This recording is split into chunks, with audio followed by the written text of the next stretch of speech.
Existem coisas que uma menina jamais deveria ser obrigada a suportar do próprio irmão, mas eu suportei.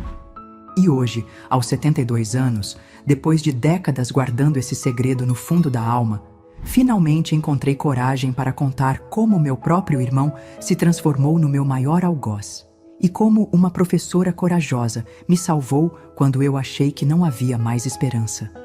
Boa tarde, meus queridos. Meu nome é Lia Nascimento Silva, mas todo mundo aqui me chama de Dona Lia ou Vó Lili.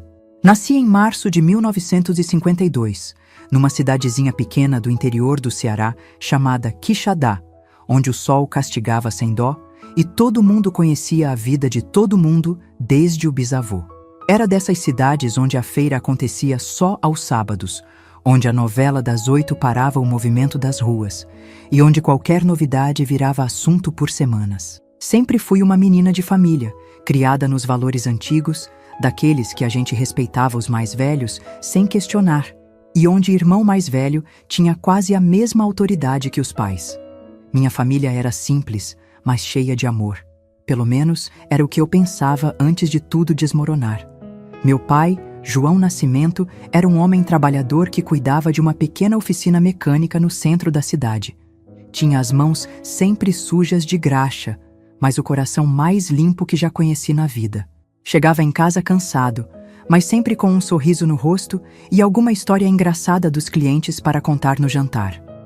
Minha mãe, Maria do Socorro, era professora primária na escola municipal. Uma mulher doce, paciente, que dedicava a vida inteira a educar as crianças da cidade e cuidar da nossa família. Ela que me ensinou as primeiras letras, que me contava histórias na hora de dormir, que sempre dizia que eu seria alguém importante na vida se estudasse direito. Meu irmão Marcos era 6 anos mais velho que eu. Nasceu em 1946, um menino que desde pequeno mostrava ser inteligente e responsável. Papai sempre dizia que Marcos seria o homem da família quando ele não estivesse mais aqui, que eu deveria sempre respeitá-lo e obedecê-lo, como se fosse um segundo pai.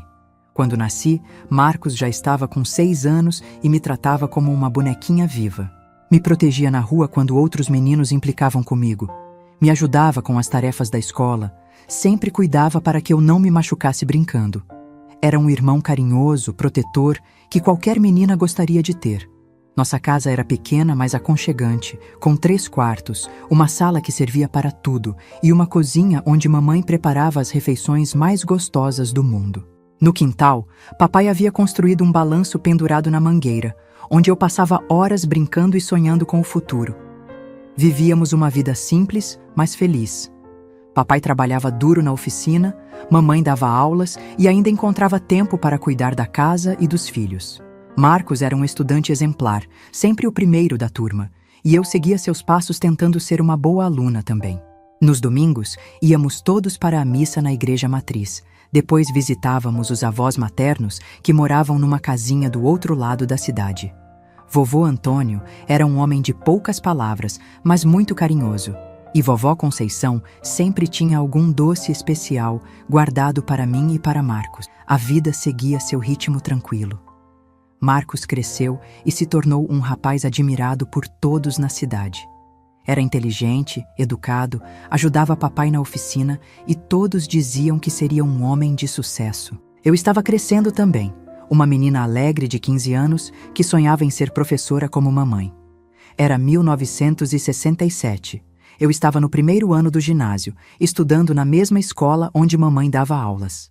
Marcos, aos 21 anos, havia terminado o 2º grau e ajudava papai na oficina, com planos de se casar em breve com a namorada, uma moça bonita chamada Rosinha. Tudo parecia perfeito na nossa família. Papai estava próspero com a oficina. Mamãe era respeitada por toda a comunidade escolar. Marcos era o orgulho da família. E eu era a caçula mimada que todos protegiam e queriam bem. Gente, me contem aí nos comentários de que cidade vocês estão assistindo esta velha relembrar sua história. E se estão gostando, deixem um joinha e se inscrevam no canal. Isso me dá força para continuar compartilhando essas memórias tão difíceis com vocês. Foi numa sexta-feira de agosto de 1967 que minha vida mudou para sempre. Lembro como se fosse ontem, porque era véspera do aniversário de papai.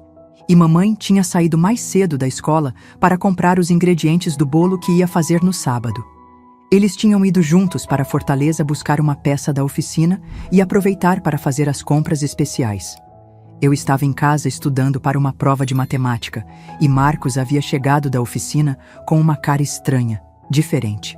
Parecia nervoso, agitado, como se alguma coisa estivesse incomodando ele. Lia, preciso falar com você, disse ele, entrando no meu quarto sem bater na porta. Pode falar, Marcos. Que foi? É sobre nossos pais, sobre o que vai acontecer com nossa família. Parei de escrever e olhei para ele sem entender. Como assim? Aconteceu alguma coisa? Ele se sentou na beirada da minha cama com uma expressão séria que eu nunca tinha visto antes. Lia, nossos pais estão envelhecendo. Papai já passou dos 50, mamãe também. Um dia eles não vão estar mais aqui. Marcos, que conversa estranha é essa? Eles estão bem, graças a Deus. Estão agora. Mas você precisa entender uma coisa importante. Ele chegou mais perto de mim. Quando eles faltarem, quem vai cuidar de você sou eu. Quem vai tomar as decisões por você sou eu. Você vai ter que me obedecer como obedece a eles. Achei aquela conversa esquisita, mas não dei muita importância. Marcos sempre foi protetor comigo, então pensei que era só mais uma das manias dele de irmão mais velho.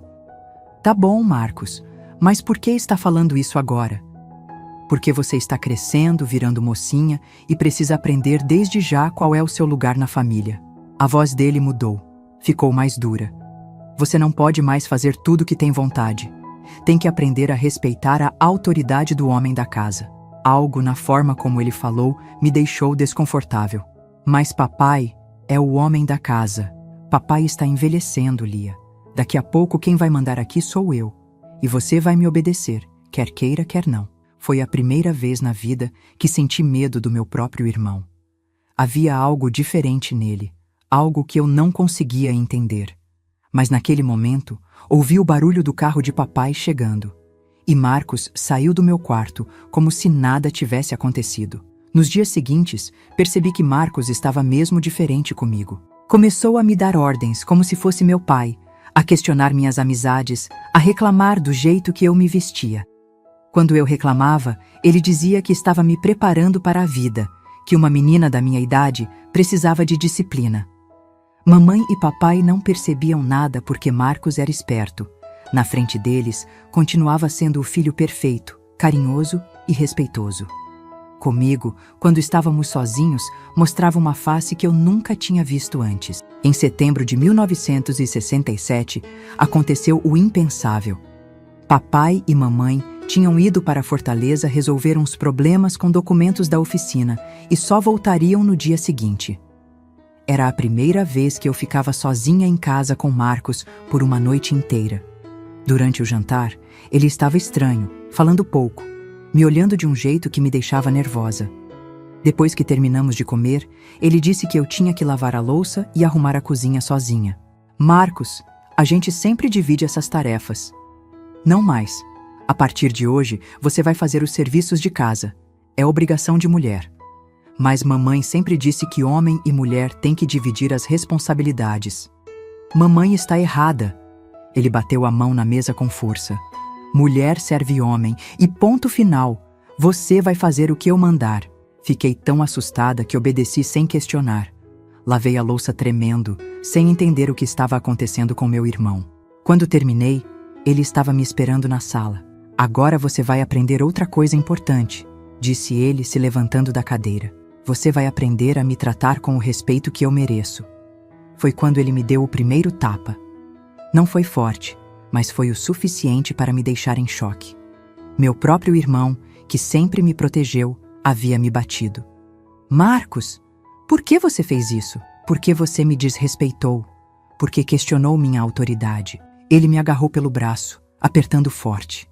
E se voltar a me desrespeitar, vai apanhar de novo. Corri para o meu quarto chorando, tranquei a porta e passei a noite inteira acordada, sem entender o que tinha acontecido.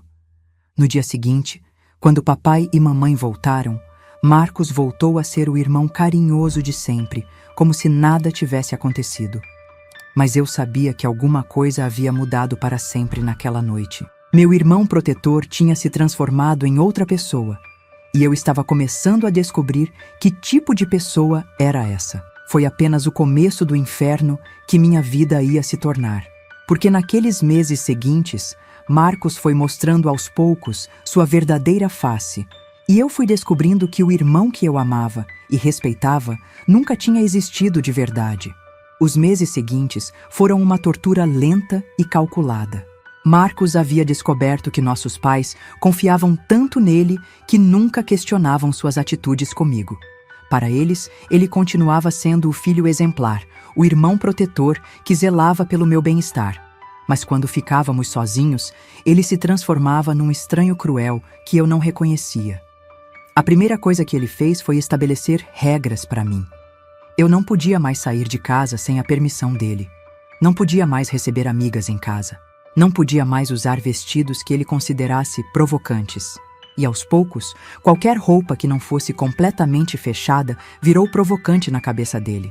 "Lia, você está virando mocinha", dizia ele com aquela voz falsa de irmão preocupado quando nossos pais estavam por perto. "Preciso cuidar da sua reputação, proteger você dos meninos maliciosos da cidade." Papai e mamãe achavam lindo o cuidado que ele tinha comigo. "Que irmão abençoado você tem, minha filha", dizia mamãe. "Marcos tem razão. Menina de 15 anos precisa mesmo de proteção." Mas a proteção de Marcos era um inferno disfarçado.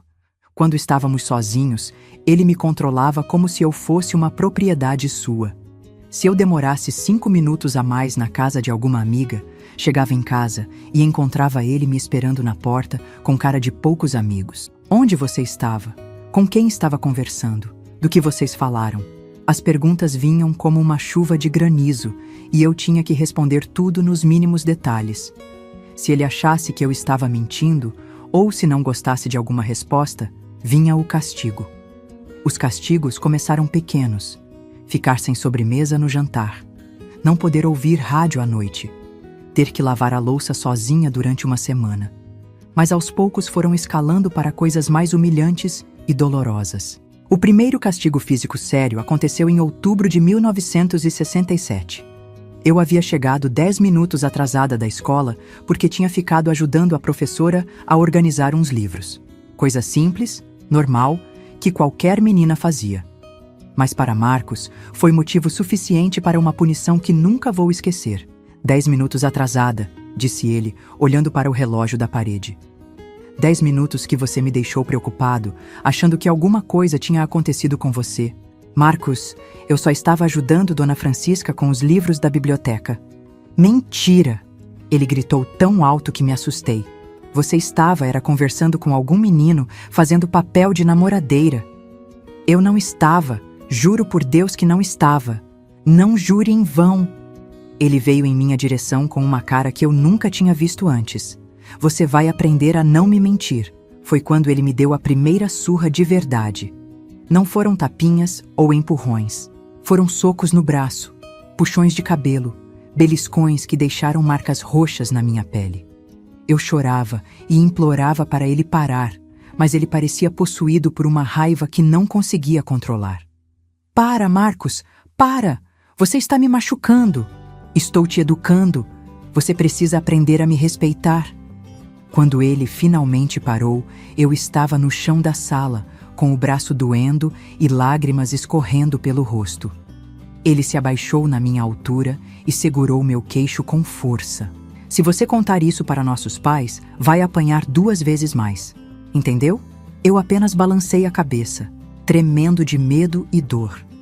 Naquele momento, entendi que meu irmão havia se tornado meu inimigo, e eu estava completamente sozinha naquela luta. Nos dias seguintes, tive que inventar desculpas para os hematomas. Disse que tinha caído da bicicleta, que tinha batido o braço na porta, que tinha tropeçado na escada. Papai e mamãe acreditaram em tudo, porque jamais imaginariam que Marcos fosse capaz de me machucar. O pior de tudo era a mudança de personalidade dele. Durante o dia, quando nossos pais estavam em casa, ele voltava a ser o Marcos carinhoso que eu conhecia desde criança. Brincava comigo, me ajudava com as tarefas da escola, me defendia quando papai ficava bravo por alguma travessura. Mas bastava ficarmos sozinhos para o monstro voltar. Você gostou da surra que levou ontem? Perguntava ele com um sorriso cruel no rosto. Porque se não se comportar direito, vai ter mais. Era como viver com duas pessoas diferentes no mesmo corpo. O Marcos público, que todos admiravam, e o Marcos privado, que estava me transformando numa menina assombrada e medrosa. Em novembro, ele inventou uma nova forma de me torturar. Começou a revistar minhas coisas quando eu não estava em casa. Lia meu diário, mexia nas minhas gavetas, verificava meus cadernos da escola procurando por bilhetinhos de meninos ou qualquer coisa que pudesse usar contra mim. Um dia, encontrou uma carta que minha amiga Conceição tinha me dado na escola. Era uma carta bobinha de adolescente, onde ela contava que estava gostando de um menino da turma e queria saber se eu achava que ele gostava dela também. Coisa normal entre amigas de 15 anos. Mas para Marcos, aquela carta era a prova de que eu estava se perdendo, virando uma menina leviana que só pensava em namorar. Quando cheguei da escola naquele dia, ele estava me esperando na sala com a carta na mão. "O que é isso?" perguntou, balançando o papel na minha frente. Meu coração gelou. É uma carta da Conceição. Uma carta falando de menino. Vocês duas ficam na escola conversando sobre meninos em vez de estudar. Marcos, não é nada demais. É coisa de amiga. Coisa de amiga? Ele rasgou a carta em pedacinhos na minha frente. Coisa de vagabunda é o que é. A palavra me atingiu como um tapa no rosto. Meu próprio irmão tinha me chamado de vagabunda por causa de uma carta inocente de amiga. "Você não vai mais conversar com essa Conceição", ordenou ele. "E não quero mais você recebendo carta de ninguém. Se eu descobrir que está trocando bilhetinho com alguém, você vai ver o que é bom para a tosse." A partir daquele dia, perdi o direito à privacidade. Marcos revirava meu quarto toda semana. Lia todos os meus cadernos, verificava os bolsos das minhas roupas. Eu me sentia como uma prisioneira na minha própria casa. Na escola, comecei a me isolar das amigas. Não podia mais participar das conversas sobre meninos, não podia mais receber cartinhas, não podia mais fazer nada que pudesse ser interpretado como comportamento leviano. As meninas da minha turma começaram a achar que eu estava estranha e aos poucos fui ficando sozinha. "Lia está diferente", ouvi Conceição comentando com outra colega. "Parece que está sempre preocupada com alguma coisa." Era verdade. Eu vivia preocupada. Preocupada em não chegar atrasada em casa. Preocupada em não falar nada que pudesse irritar Marcos. Preocupada em esconder as marcas que ele deixava no meu corpo. Preocupada em manter a farsa de que éramos uma família feliz. O Natal de 1967 foi uma tortura. Tivemos a ceia tradicional em casa, com os avós e alguns tios. Todo mundo elogiava como Marcos era um irmão dedicado, como cuidava bem de mim. Se eles soubessem que no dia anterior ele tinha me trancado no quarto por 2 horas porque eu havia demorado na farmácia. "Marcos é um exemplo de irmão", dizia tio Severino. "Lia tem sorte de ter alguém que zela tanto por ela." Eu sorria e concordava, porque não tinha escolha, mas por dentro estava gritando por socorro. Queria contar para alguém o que estava acontecendo, mas quem ia acreditar em mim? Marcos era perfeito aos olhos de todos. Eu seria vista como uma menina ingrata que estava inventando mentiras sobre o irmão exemplar. Em janeiro de 1968, as coisas pioraram ainda mais. Marcos começou a controlar até o que eu comia. Se ele achasse que eu estava gorda demais, me proibia de comer sobremesa. Se achasse que eu estava magra demais, me obrigava a repetir o prato mesmo sem fome. "Homem gosta de mulher bonita", dizia ele, me olhando de cima a baixo como se eu fosse um animal no mercado. "Você precisa manter a forma se quiser arranjar um marido decente um dia." A ironia era que ele não me deixava nem conversar com meninos, mas vivia falando sobre o futuro marido que eu deveria conquistar. Era como se eu existisse apenas para servir aos homens. Primeiro a ele, depois ao marido que ele escolhesse para mim. Os ataques de raiva dele foram ficando mais frequentes e mais violentos. Qualquer coisa servia de desculpa. Um prato mal lavado, uma nota baixa na escola, uma demora de 5 minutos na padaria. E sempre, sempre, vinha seguido da mesma ameaça. Se você contar para alguém, vai ser pior para você. Ninguém vai acreditar mesmo. Todo mundo sabe que sou um irmão exemplar. E ele estava certo. Marcos havia construído uma reputação tão sólida na cidade que seria impossível convencer alguém de que ele era capaz de me maltratar. Para todos, ele era o rapaz responsável que cuidava da irmã caçula com amor e dedicação.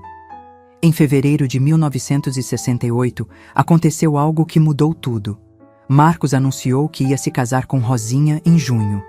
No início, pensei que seria minha salvação. Com uma esposa para cuidar, ele me deixaria em paz. Mas logo descobri que estava enganada. Depois que eu me casar, disse ele numa das nossas conversas particulares, você vai continuar me obedecendo. Rosinha vai entender que eu sou o homem da família e que você tem que me respeitar. Se tentar se aproveitar da presença dela para me desafiar, vai ver o que é bom. Percebi que o casamento não ia me livrar dele. Pelo contrário, ia me dar mais uma pessoa para enganar, mais uma testemunha da farsa de irmão perfeito que ele representava todos os dias. Foi nessa época que comecei a pensar em fugir. Sonhava em pegar o ônibus para Fortaleza e nunca mais voltar. Mas era 1968.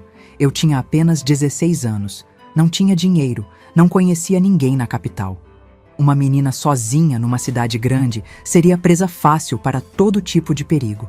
Então, continuei aguentando, dia após dia, esperando que algum milagre acontecesse, esperando que alguém percebesse meu sofrimento e me ajudasse a sair daquele inferno. Mas o milagre demorou para chegar. E enquanto isso, Marcos foi ficando cada vez mais ousado, cada vez mais cruel. Como se testasse até onde podia ir sem que ninguém desconfiasse. O pior ainda estava por vir. Porque em março de 1968, ele cruzou uma linha que eu nunca pensei que fosse possível cruzar. Foi quando descobri que meu irmão não era apenas um agressor, era um monstro. Foi numa noite de março de 1968 que minha vida se transformou no mais completo pesadelo. Papai e mamãe tinham ido para um velório na cidade vizinha e só voltariam no dia seguinte. Eu estava no meu quarto estudando para uma prova de português quando ouvi Marcos subindo a escada com passos pesados. Ele entrou no meu quarto sem bater na porta, coisa que havia se tornado rotina desde que começou a me maltratar. Mas desta vez, havia algo diferente no jeito dele. Seus olhos estavam estranhos, como se ele tivesse bebido, embora eu soubesse que ele não bebia. Lia, preciso falar com você sobre uma coisa muito importante. Fechei o caderno, já preparada para mais uma sessão de humilhações e regras absurdas. Que é, Marcos? Você está ficando mocinha e precisa aprender certas coisas sobre como se comportar com homens. Algo na voz dele me deixou gelada. Era uma voz que eu nunca tinha ouvido antes, baixa e estranha, como se viesse de outra pessoa. Não entendi. Você vai entender. Ele fechou a porta do quarto e deu a volta na chave. Hoje você vai aprender a ser uma mulher de verdade. Meu coração começou a bater tão forte que pensei que ia sair pela boca. Levantei da cadeira tentando chegar até a porta, mas ele me bloqueou o caminho. Marcos, abre essa porta. Não estou gostando dessa brincadeira. Não é brincadeira, Lia, é educação. Ele segurou meu braço com força, apertando tanto que deixou marca. Você precisa aprender como agradar um homem, como ser uma boa esposa no futuro. Foi quando entendi o que estava acontecendo. O terror tomou conta de todo o meu corpo. Minhas pernas começaram a tremer e pela primeira vez na vida senti que ia morrer de medo. Não, Marcos, não faz isso comigo. Eu sou sua irmã. Exatamente por isso. Ele me empurrou em direção à cama com uma força que eu não sabia que ele tinha. Porque sou seu irmão é que tenho o direito de te ensinar. Quem mais vai fazer isso? Algum safado na rua? Tentei gritar, mas ele tapou minha boca com a mão. Era uma mão áspera, que cheirava a graxa da oficina e que estava tremendo tanto quanto a minha voz. Se você gritar, vai ser pior para você depois. E lembra que nossos pais não estão aqui. Ninguém vai te ouvir. Naquele momento, algo morreu dentro de mim. Não era só a inocência de uma menina de 16 anos. Era a confiança, a fé na família, a crença de que eu estava segura no meu próprio lar. Tudo se despedaçou numa única noite. O que aconteceu naquele quarto foi a coisa mais terrível que um ser humano pode fazer com outro. Marcos não só destruiu meu corpo, mas também minha alma, minha capacidade de confiar, minha vontade de viver. Ele me violentou de uma forma que eu nem sabia que existia. Me forçou a coisas horríveis que uma irmã jamais deveria passar com um irmão. Quando terminou, eu estava quebrada por dentro, como um vaso que caiu no chão e se estilhaçou em 1000 pedaços. Agora você já sabe como as coisas funcionam, disse ele, se vestindo como se nada tivesse acontecido. E se contar isso para alguém, vou dizer que foi você que me provocou. Quem acham que vão acreditar? Em mim, o irmão responsável, ou em você, uma menina histérica? Fiquei deitada na cama, incapaz de me mexer, enquanto ele saía do quarto assobiando. Era como se meu corpo não pertencesse mais a mim, como se eu estivesse flutuando fora dele, observando de longe o que havia sobrado daquela menina que fui um dia. Passei a noite inteira acordada, chorando em silêncio, sentindo dores que eu não sabia que existiam. Dores no corpo, dores na alma, dores que pareciam que nunca iam passar. Quando o sol nasceu, continuei deitada, sem forças para levantar, sem vontade de enfrentar o mundo. Mas tive que levantar, porque nossos pais voltariam no final da tarde, e eu precisava fingir que estava tudo normal. Precisava representar o papel da irmã caçula feliz e protegida, enquanto por dentro eu estava morta. Tomei um banho que durou quase 1 hora, tentando me limpar de uma sujeira que não saia só com água e sabão. Quando me olhei no espelho, vi uma pessoa diferente. Era o mesmo rosto, mas os olhos estavam vazios, sem vida, como os olhos de um animal ferido. Marcos desceu para tomar café como se fosse um dia qualquer. Me cumprimentou normalmente, perguntou se eu tinha dormido bem, comentou sobre o tempo. Era a normalidade mais aterrorizante que eu já havia presenciado. Lia, você está pálida, disse ele com falsa preocupação. Não está passando bem? Queria gritar, queria contar a verdade, queria que ele fosse preso e apodrecesse na cadeia. Mas as palavras não saíam da minha garganta. Era como se minha voz tivesse sido roubada junto com tudo o mais. Estou bem, murmurei, olhando para o prato vazio. Tem certeza? Quer que eu chame mamãe quando ela chegar? A ironia da situação era tão cruel que chegava a ser engraçada.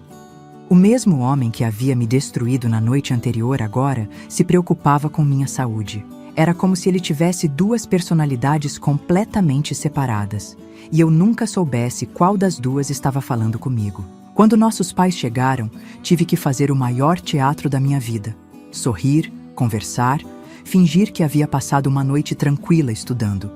Mamãe notou que eu estava quieta demais, mas atribuiu ao cansaço da escola. Minha filha, você anda muito estudiosa. Às vezes é bom relaxar um pouco também. Se ela soubesse que tipo de relaxamento seu filho mais velho havia me dado na noite anterior. Os dias seguintes foram uma tortura psicológica. Marcos agia como se nada tivesse acontecido, mas eu via nos olhos dele uma satisfação cruel, como se ele soubesse exatamente o estrago que havia causado na minha vida. Pior ainda, ele começou a me dar conselhos sobre relacionamentos, sempre com aquele tom falso de irmão preocupado. Lia, quando você namorar, lembra de sempre respeitar seu namorado. Homem não gosta de mulher que resiste às demonstrações de carinho. Cada palavra era como uma facada no coração. Ele estava me lembrando constantemente do que havia feito, se divertindo com o meu sofrimento, saboreando cada momento de dor que causava. Na escola, não conseguia mais me concentrar nas aulas. Ficava olhando para o vazio, revivendo aquela noite terrível, me perguntando se algum dia conseguiria esquecer. As professoras notaram minha mudança de comportamento, mas eu sempre inventava desculpas. Estou com dor de cabeça, dizia quando alguém perguntava por que eu estava tão quieta. Não dormi bem, respondia quando questionavam minha falta de atenção. Mentiras sobre mentiras, construindo uma parede entre mim e o mundo, me isolando cada vez mais na minha própria dor. O pior era durante as refeições em família. Sentar à mesa com Marcos, ver papai e mamãe tratando ele com carinho e respeito, ouvir os elogios sobre como ele era um filho exemplar. Era como viver num mundo paralelo onde a verdade estava de cabeça para baixo. Marcos tem sido tão atencioso com você, Lia, dizia a mamãe. Outro dia ele me perguntou se você estava se alimentando bem, se estava precisando de alguma coisa. Eu engolia o alimento com dificuldade, sentindo náusea de ouvir aquelas palavras. Marcos me olhava por cima da mesa com um sorriso que só eu conseguia decifrar. Era o sorriso de quem sabia que tinha poder total sobre outra pessoa. Abril chegou trazendo a preparação para o casamento dele com Rosinha. A casa vivia cheia de parentes, ajudando com os preparativos, discutindo detalhes da festa, escolhendo decoração. Para todos, era um momento de alegria. Para mim, era mais uma camada de tortura. Lia vai ser a dama de honra, anunciou Marcos durante um almoço. Não é mesmo, irmãzinha? A palavra irmãzinha saindo da boca dele me dava calafrios. Depois do que havia feito comigo, ele não tinha mais o direito de me chamar assim. Mas todos acharam lindo o carinho que ele demonstrava. Que fofo! Exclamou uma tia. Vocês dois são muito unidos. Unidos. Se ela soubesse que tipo de união Marcos havia forçado entre nós, durante os preparativos, ele aproveitava cada oportunidade para ficar sozinho comigo e relembrar daquela noite. Não com palavras diretas, mas com insinuações que só eu entendia.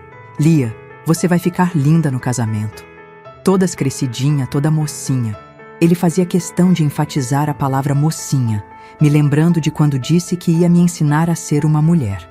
Espero que você se comporte bem na festa, que seja uma irmã de quem eu possa me orgulhar. A ameaça estava implícita.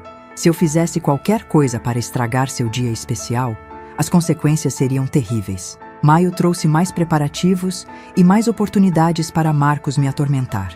Durante uma tarde em que estávamos arrumando coisas no sótão para a mudança dele, aconteceu o impensável. Ele tentou repetir a violência daquela primeira noite. Senti sua falta, disse ele, trancando a porta do sótão. Acho que você também sentiu a minha.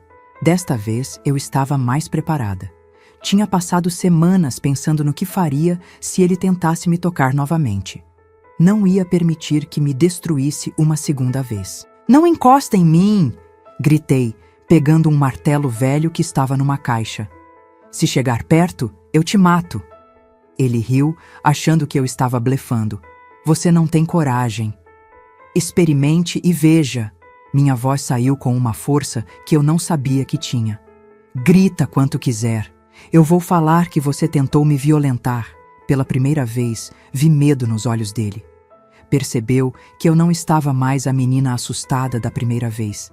Estava disposta a lutar, mesmo que morresse tentando. Você está ficando louca, Lia. Baixe esse martelo. Eu abaixo quando você abrir essa porta e sair daqui.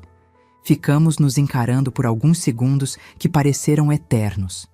Ele calculando se valia a pena correr o risco, eu preparada para quebrar a cabeça dele se necessário. Tá bom, disse ele finalmente, destravando a porta. Mas isso não acabou. Depois do casamento, quando eu voltar da lua de mel, a gente vai ter uma conversa séria. Saiu do sótão deixando-me tremendo de medo e raiva.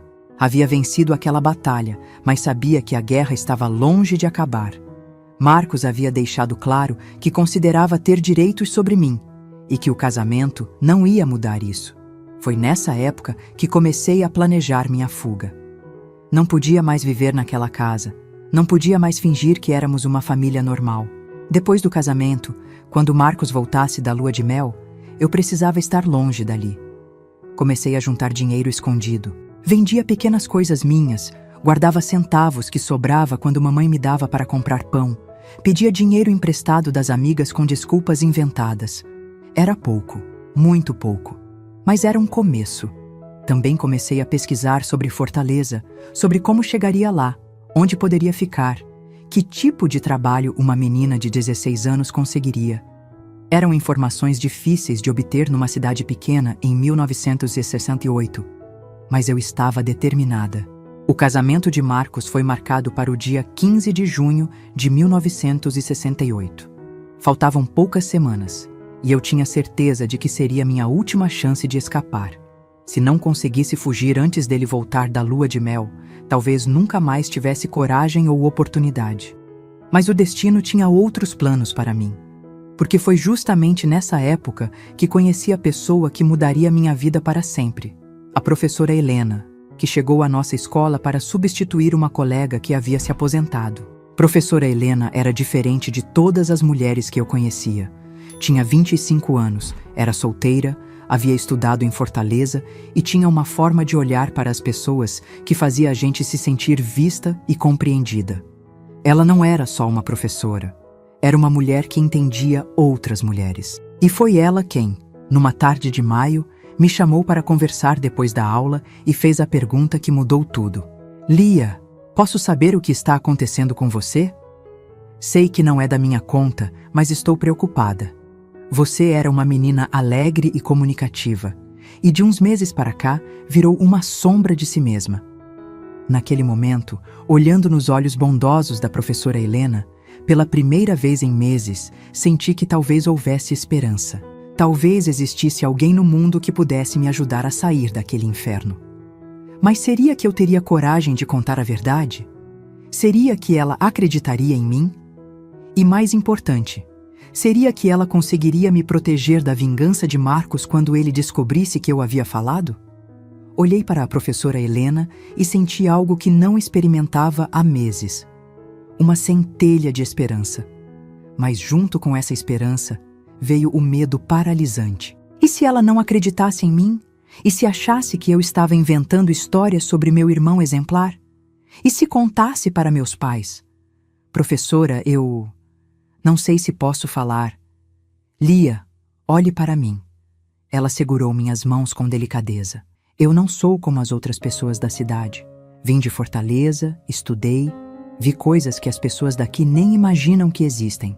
Se você está sofrendo alguma coisa em casa, pode confiar em mim. Havia algo na voz dela que me tranquilizou. Era como se ela já soubesse que meu problema era grave, como se tivesse experiência com situações difíceis. Professora, se eu contar uma coisa para a senhora promete que não vai falar para ninguém sem minha permissão? Prometo. E mais do que isso, prometo que vou te ajudar no que for possível. Foi então que tudo saiu. Meses de sofrimento reprimido, de medo, de humilhação, de dor. Contei sobre os maus tratos, sobre o controle, sobre aquela noite terrível de março. Chorei como não chorava desde criança, sentindo um alívio imenso por finalmente dividir aquele peso com alguém.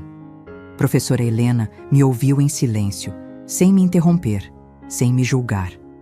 Quando terminei de falar, ela estava com lágrimas nos olhos, mas seu rosto mostrava determinação. Lia, o que seu irmão fez com você é uma violência terrível. É pecado e crime, mesmo sendo dentro de casa, mesmo sendo seu irmão. Essas palavras me atingiram como um raio. Em 1968, numa cidade do interior, essas coisas não se falavam sobre elas. Eu sabia que o que havia acontecido comigo era terrível, mas não sabia que era crime. Professora, mas ninguém vai acreditar em mim. Todo mundo acha que Marcos é perfeito. Eu acredito em você. E vou te ensinar como conseguir provas para que outras pessoas também acreditem. Ela me explicou que precisávamos ser muito cuidadosas. Em 1968, uma denúncia dessas poderia destruir minha reputação em vez da dele. As pessoas tendiam a culpar a mulher, achando que ela havia provocado ou inventado a história. Primeiro, você precisa documentar tudo. Escrever num diário todos os maus tratos, com data e hora. Se ele te machucar fisicamente, anotar onde e como. Se possível, guardar alguma prova física. Mas como, professora? Ele é muito esperto. Você também pode ser esperta, Lia. Mais esperta que ele, porque você tem algo que ele não tem. O desespero de quem luta pela própria vida. Ela me ensinou táticas que eu jamais imaginaria sozinha. Como esconder um caderno pequeno onde pudesse anotar tudo. Como fingir estar dormindo quando ele fizesse algo para me assustar. Como memorizar palavras exatas que ele dizia para poder repetir depois. E outra coisa muito importante, disse ela. Se ele tentar te tocar novamente, você grita. Grita o mais alto que puder, mesmo que tenha certeza de que ninguém vai ouvir. Porque quem sabe pode estar passando alguém na rua ou pode acordar algum vizinho. Saí daquela conversa sentindo-me uma pessoa diferente. Não era mais a menina indefesa que apenas sofria calada. Era alguém com um plano, com uma aliada, com uma chance real de mudar sua situação. Nos dias seguintes, comecei a colocar em prática tudo o que professora Helena havia me ensinado. Arrumei um caderninho pequeno e o escondi dentro de um livro de matemática que eu sabia que Marcos nunca mexeria. Toda noite, quando tinha certeza de que ele estava dormindo, escrevia tudo o que havia acontecido durante o dia. 28 de maio. Marcos me proibiu de ir à festa da Maria porque disse que lá tem meninos safados. Quando reclamei, me beliscou o braço e disse que se eu desobedecesse, ia me trancar no quarto por uma semana. 30 de maio. Ele revirou meu quarto procurando por cartas. Não achou nada, mas disse que eu estava com cara de quem anda aprontando. Me empurrou contra a parede e disse que está de olho em mim. Era doloroso reviver cada humilhação ao escrever, mas também era libertador. Era como se, ao colocar no papel, eu estivesse tirando o veneno de dentro do meu corpo. Professora Helena me deu também um conselho precioso sobre como lidar com Marcos nos dias que antecediam o casamento. Tente não provocar conflitos desnecessários. Seja submissa o suficiente para não despertar a raiva dele, mas não tão submissa que ele pense que pode fazer qualquer coisa. É uma linha tênue, mas você consegue. Segui seu conselho à risca. Quando Marcos me dava ordens, obedecia sem reclamar. Quando ele fazia comentários maldosos, eu apenas baixava a cabeça. Mas quando ele tentava me tocar ou fazer insinuações, eu me afastava firmemente, sem dar margem para interpretações. O resultado foi que ele começou a me achar estranha. "Você está diferente, Lia", disse ele numa manhã enquanto tomávamos café. Mais quieta, mais controlada. "Estou crescendo, Marcos, aprendendo a me comportar como uma moça direita." Usei as próprias palavras que ele sempre repetia contra ele mesmo. Se ele queria uma irmã comportada, estava tendo uma irmã comportada, mas não da forma como esperava. Junho chegou trazendo a semana do casamento. A casa vivia cheia de parentes e amigos, ajudando com os preparativos finais. Era o momento perfeito para Marcos mostrar para todo mundo como era um irmão carinhoso, e ele não desperdiçou a oportunidade. "Minha irmãzinha está toda emocionada com meu casamento", dizia ele para as visitas, passando o braço em volta dos meus ombros. "Ela e a Rosinha já se dão muito bem. Vai ser como ganhar mais uma irmã." Eu sorria e concordava, representando perfeitamente meu papel. Mas por dentro, estava contando os dias para ele ir embora em lua de mel e me dar pelo menos 2 semanas de paz. Rosinha era uma moça doce e ingênua, que realmente acreditava que Marcos era o homem perfeito, que todos pensavam que ele era. Durante uma das visitas dela à nossa casa, ela me puxou para um canto para uma conversa particular. "Lia, eu queria te agradecer por ter sido tão carinhosa comigo. Sei que às vezes é difícil aceitar uma cunhada nova. Rosinha, você é maravilhosa. Marcos tem muita sorte, e eu tenho sorte de ganhar uma irmã como você. Marcos sempre fala como vocês são unidos, como ele te protege e cuida de você. É lindo ver o amor que ele tem por você. Se ela soubesse que tipo de amor Marcos sentia por mim." Mas mantive o sorriso e continuei representando. Ele sempre foi muito protetor. "Depois que a gente voltar da lua de mel, quero que você venha sempre na nossa casa.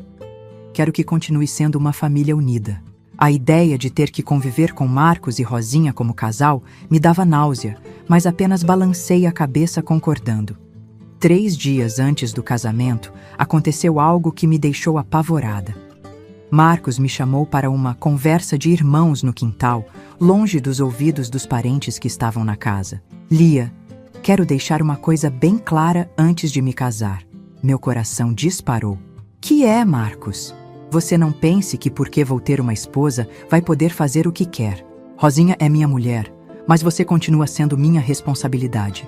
E se eu descobrir que aproveitou minha ausência para se meter em confusão, você vai pagar caro quando eu voltar."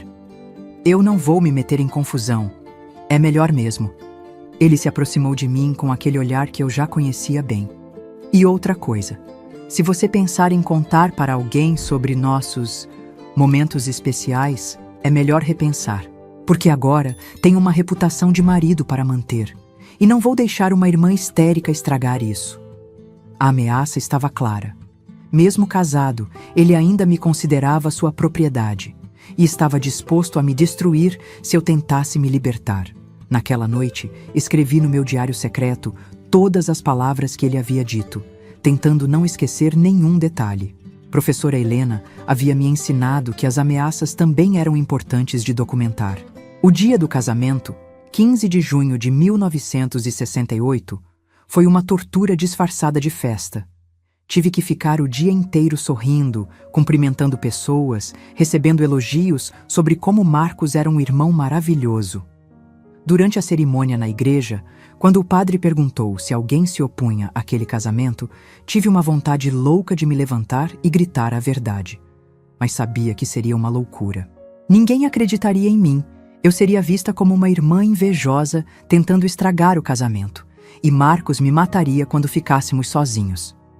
Durante a festa, ele fez questão de dançar uma música comigo, para mostrar para todos como éramos uma família unida e carinhosa. Enquanto dançávamos, ele sussurrou no meu ouvido: "Aproveite estes 15 dias, irmãzinha. Quando eu voltar, vamos ter muito tempo para conversar."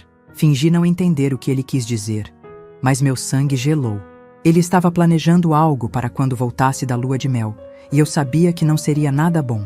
No final da noite, quando os noivos partiram para a lua de mel em Fortaleza, senti um alívio tão grande que quase desabei.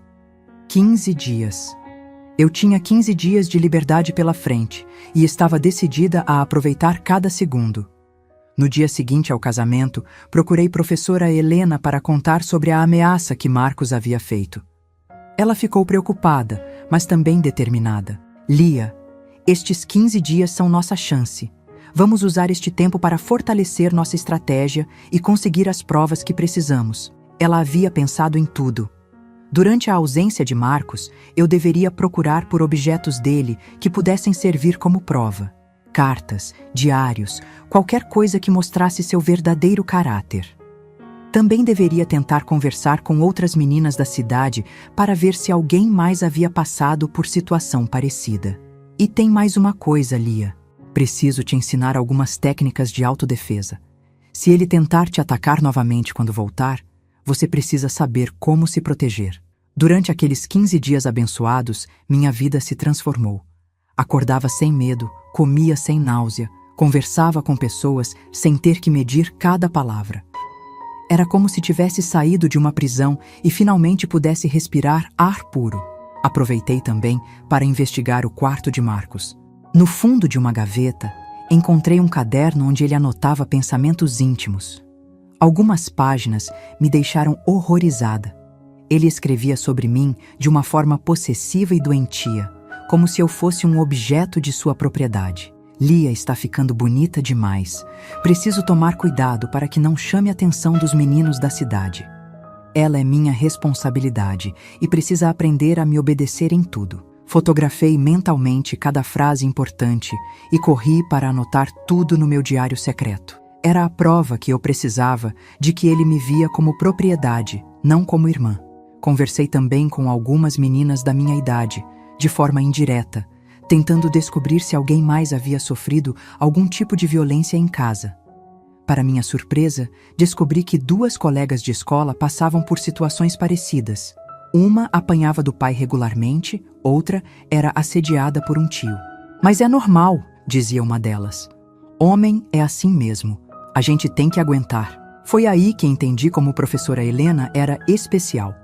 Ela não achava normal. Ela sabia que aquilo estava errado e estava disposta a me ajudar a mudar a situação. Uma semana antes do retorno de Marcos, professora Helena me fez uma proposta que mudou tudo. "Lia, consegui contato com meu primo João, que é delegado em Fortaleza. Ele é pai de 2 filhas e sempre fica muito revoltado quando ouve falar de casos como o seu." Meu coração acelerou. "E daí, professora?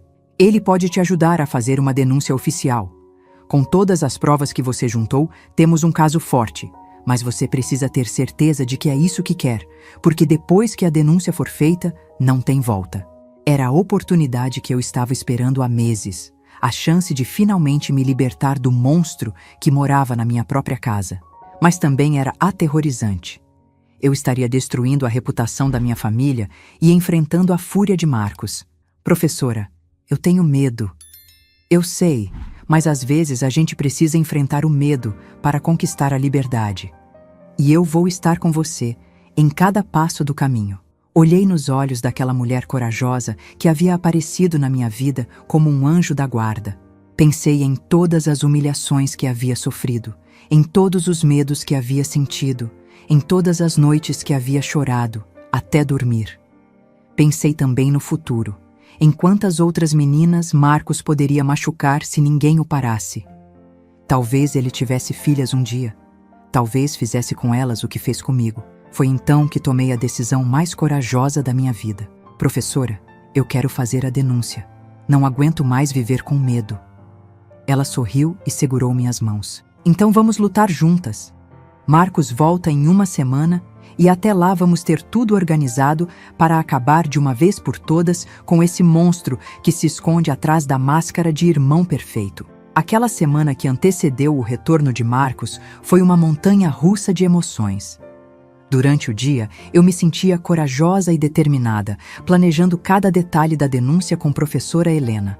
Mas à noite, deitada na cama, o medo tomava conta, e eu me perguntava se não estava cometendo a maior loucura da minha vida.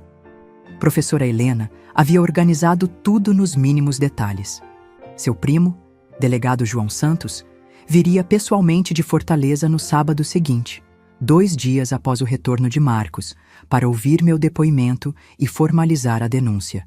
Tínhamos escolhido esse momento estrategicamente. Lia, é importante que ele volte primeiro e tenha tempo de fazer ou dizer alguma coisa que comprove nossa denúncia, explicou ela. Se fizermos a denúncia enquanto ele está fora, pode parecer que você aproveitou a ausência dele para inventar histórias. A lógica era perfeita, mas a coragem que eu sentia de dia evaporava quando pensava em enfrentar Marcos novamente. Seria que conseguiria aguentar alguns dias fingindo normalidade enquanto esperava a chegada do delegado? Terça-feira, 25 de junho de 1968. Marcos e Rosinha voltaram da lua de mel com as faces bronzeadas e sorrisos que não saíam do rosto.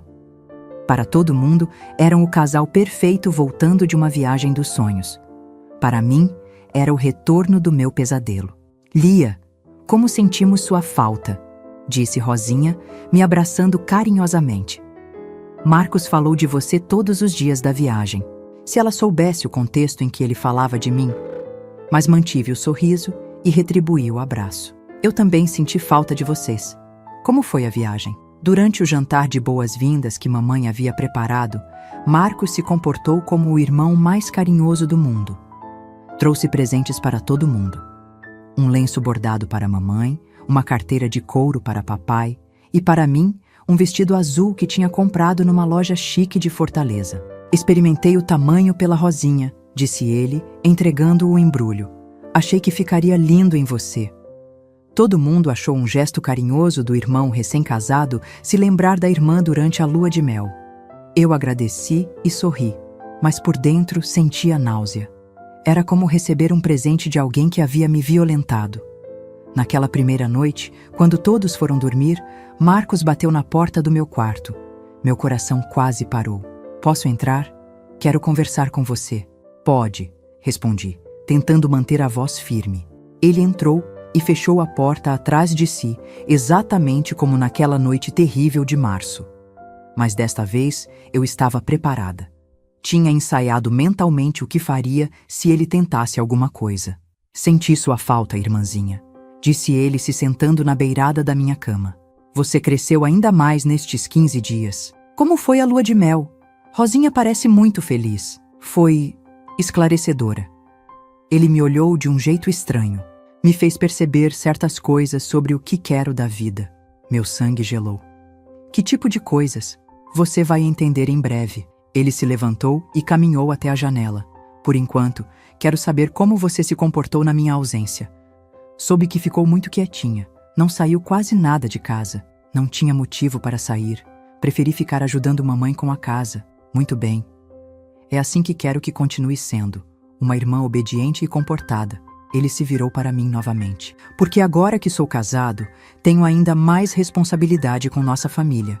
E não posso permitir que você faça qualquer coisa que manche nossa reputação.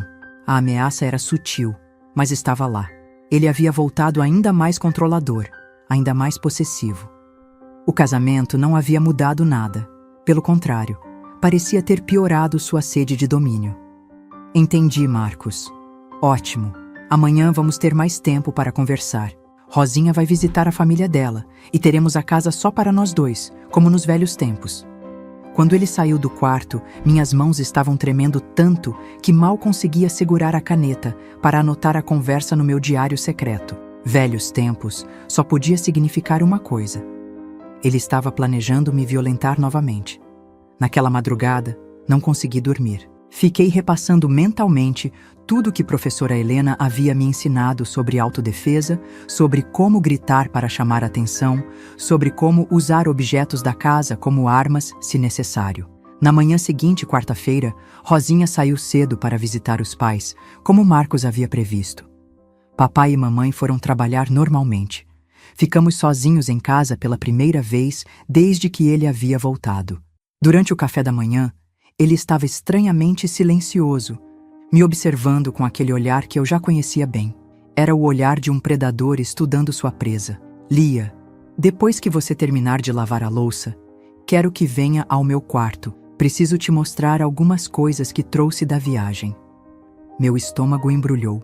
Que tipo de coisas? Você vai ver.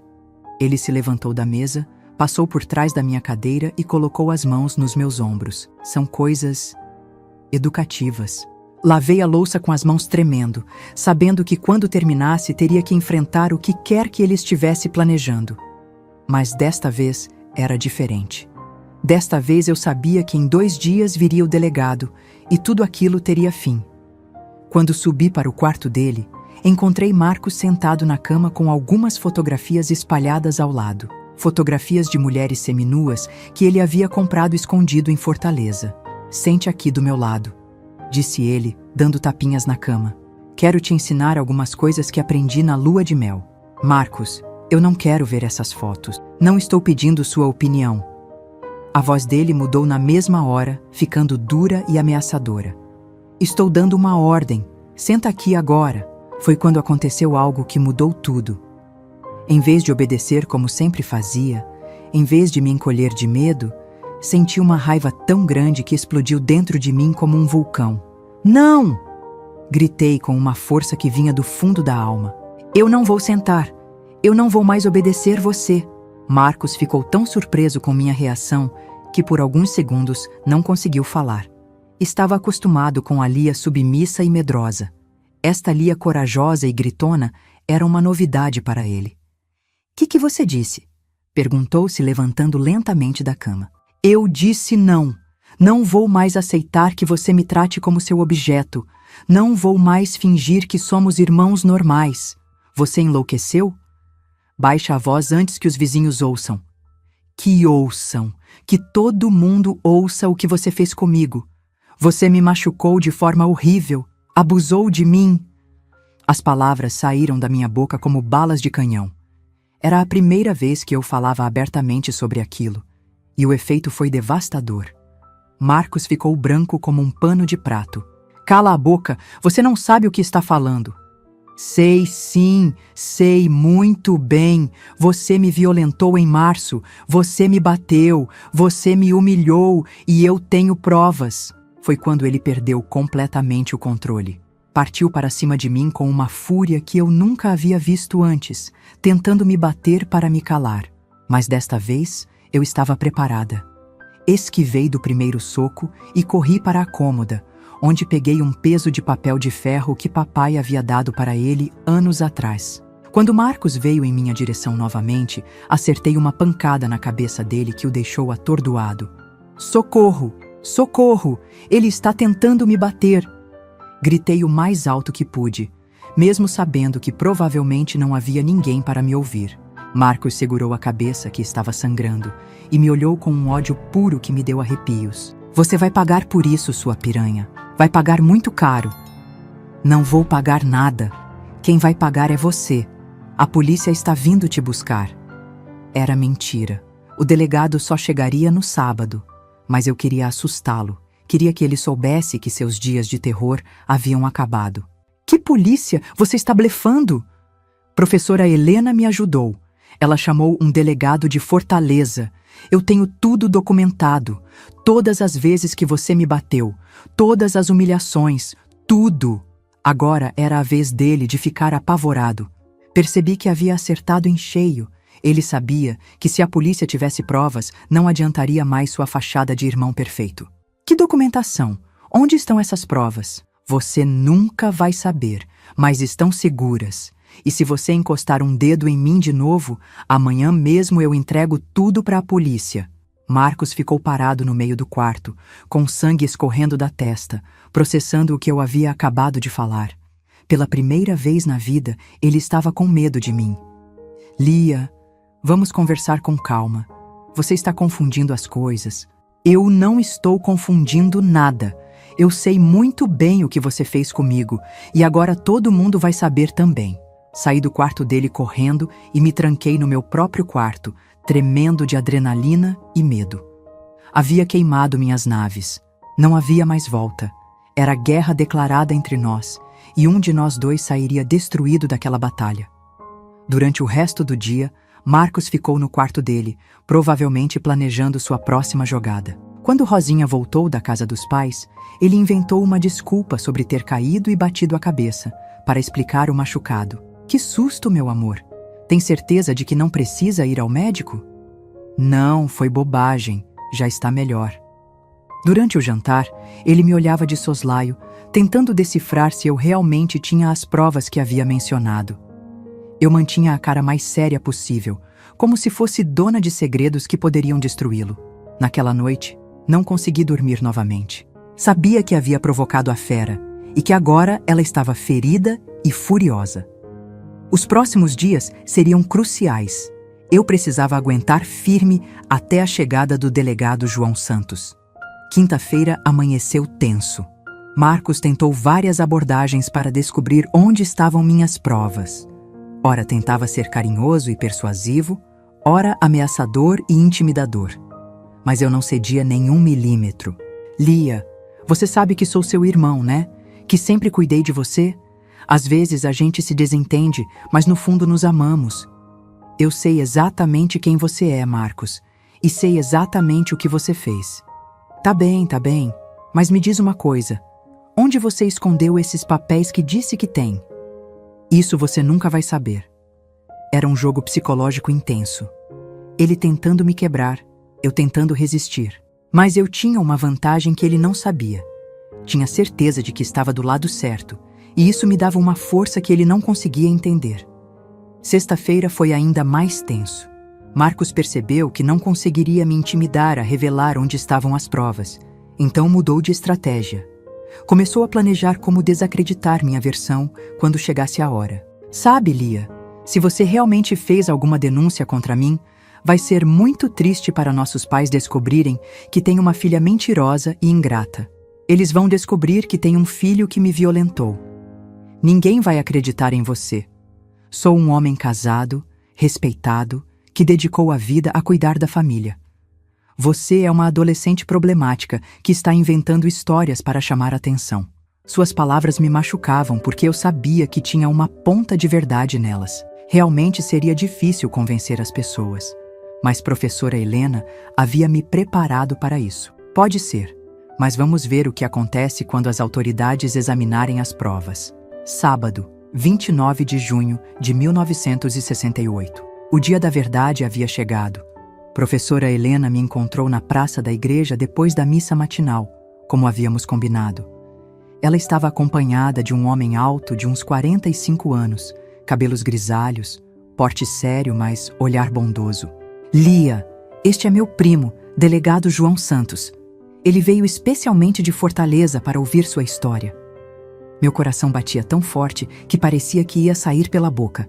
Depois de meses planejando aquele momento, ele finalmente havia chegado. Menina, disse o delegado com voz firme, mas gentil, minha prima me contou um pouco sobre sua situação. Sei que deve ser muito difícil falar sobre isso, mas preciso ouvir sua versão completa dos fatos. Eu tenho medo. Sei que tem, mas é exatamente por isso que estou aqui. Para garantir que você seja protegida e que a justiça seja feita. Tenho 2 filhas da sua idade e fico revoltado quando ouço falar de casos assim. Fomos para a casa de professora Helena, onde passei as próximas 3 horas contando tudo. Cada detalhe, cada humilhação, cada agressão. Delegado João Santos anotava tudo meticulosamente, fazendo perguntas específicas que mostravam sua experiência. Quando mostrei meu diário secreto com todos os registros, vi nos olhos dele a confirmação de que tínhamos um caso sólido. Lia, essas anotações são muito detalhadas e consistentes. Junto com seu depoimento, temos material suficiente para uma denúncia formal. E agora, o que vai acontecer? Agora vamos até sua casa e vamos confrontar seu irmão. Se tudo o que você me contou for confirmado pelas evidências, ele será preso hoje mesmo. Era isso. O momento que eu havia sonhado e temido ao mesmo tempo havia chegado. Em algumas horas, minha vida mudaria para sempre. E a de Marcos também. Enquanto caminhávamos para minha casa, pensava em papai e mamãe. Como reagiriam ao descobrir que o filho exemplar era um monstro? Como lidariam com a destruição da imagem perfeita de família que havíamos construído? Mas não podia mais pensar nisso. Havia chegado longe demais para recuar agora. Era hora de enfrentar o monstro de uma vez por todas. Quando chegamos em casa, encontramos Marcos na varanda conversando com alguns vizinhos sobre os planos para a casa nova que pretendia construir. Ao me ver chegando acompanhada de professora Helena e de um homem desconhecido, seu rosto mudou completamente. Lia, quem são essas pessoas? Delegado João Santos se apresentou com autoridade. Sou o delegado João Santos, da Delegacia de Fortaleza. Preciso falar com o senhor Marcos Nascimento sobre algumas acusações graves que foram feitas contra ele. O mundo parou. Os vizinhos se entreolharam sem entender nada. Marcos ficou branco como papel, mas tentou manter a compostura. Acusações? Que tipo de acusações? Melhor conversarmos em particular. O senhor pode nos acompanhar? Entramos na casa e papai e mamãe foram chamados. O que se seguiu foi a cena mais difícil da minha vida. Ver o choque nos rostos dos meus pais quando o delegado explicou o motivo da visita foi devastador. Isso é um absurdo, gritou Marcos. Minha irmã está inventando histórias. Ela sempre foi problemática, sempre buscou atenção. Mas quando o delegado mostrou meu diário com todas as anotações detalhadas, quando leu em voz alta algumas das frases que ele havia escrito no próprio caderno, quando confrontou as datas e horários, sua defesa começou a desmoronar. Papai chorava em silêncio. Mamãe repetia, não é possível, como uma oração desesperada. Rosinha, que havia chegado no meio da confusão, estava em estado de choque total. O momento decisivo foi quando o delegado pediu para examinar o quarto de Marcos. Lá, ele encontrou não só o caderno que eu havia visto, mas também outras lembranças que ele guardava de mim. Uma mecha do meu cabelo, uma foto minha dormindo que ele havia tirado escondido, cartas que eu havia escrito para amigas e que ele havia interceptado. Marcos Nascimento, disse o delegado com voz firme. O senhor está preso pelos crimes de violência doméstica, abuso e ameaça contra menor de idade. Quando as algemas clicaram nos pulsos dele, senti um alívio tão grande que desabei em lágrimas. Não eram lágrimas de tristeza, mas de libertação. Depois de mais de 1 ano vivendo no inferno, finalmente estava livre. Marcos foi julgado 6 meses depois.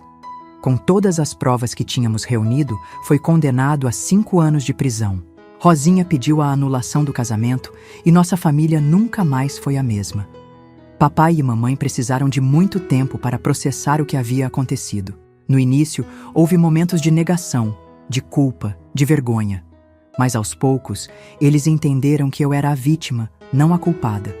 Professora Helena se tornou muito mais que uma professora. Virou minha segunda mãe, minha grande amiga, minha salvadora.